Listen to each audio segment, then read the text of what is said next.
Beautiful. ఈ sorry ఏంటి సడన్గా తీసుకొచ్చింది ఎవరో సడన్ అలా ఆలోచిస్తున్నారా? ఏం లేదండి, మనకు ఒక కస్టమర్ వచ్చారు.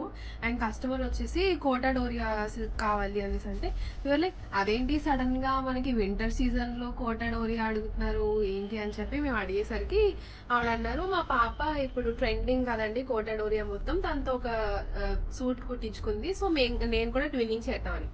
ఓ అప్పుడు అర్థమైంది, ఓకే ఇప్పుడు ట్రెండింగ్ లో ఉంది కాబట్టి మన దగ్గర కూడా మళ్ళీ రీస్టాక్ అయిపోతున్నాయి మొత్తం కూడా కోటా డోరియాతో. ఇందులోనే మనకి చాలా కలర్స్ ఉన్నాయి, చూసారు కదండి. డార్క్ కలర్స్ నుంచి లైట్ కలర్స్, మంచి మంచి మిర్రర్ సీక్వెన్స్ తో, అండ్ చిన్న చిన్న పిచుకలు, అండ్ చూసారు కదండి కాంబినేను. అండ్ అసలు ఎంత బ్యూటిఫుల్ కలెక్షన్ ఉందంటే మన దగ్గర. మంచి తులిప్స్, రోజెస్. అండ్ ఇది ఆల్రెడీ మనం సెల్ చేసిన ఐటమే, మీకు ఆల్రెడీ తెలుసు ఎందుకంటే మంచిగా సెల్ అయింది ఈ ఐటమ్ మనకి. మళ్ళీ రీస్టాక్ చేసాం ఈ ఐటమ్ అంతా కూడా మనకి. చూసారు కదా మంచి మంచి కలర్స్ అండి. లావెండర్ కలర్ అని మంచి పింక్ కలర్, టీ కలర్, మంచి కలర్స్ అన్ని అవైలబుల్గా ఉన్నాయి. సో ఇవన్నీ కావాలి అంటే తెలుసు కదా, వచ్చేయండి శ్రీకాళహస్తి సిల్క్స్ రాజమండ్రి. అండ్ ఇలాంటి ట్రెండీ ఐటమ్ మన దగ్గర ఎప్పుడు ఉంటూనే ఉంటుంది. Thank you.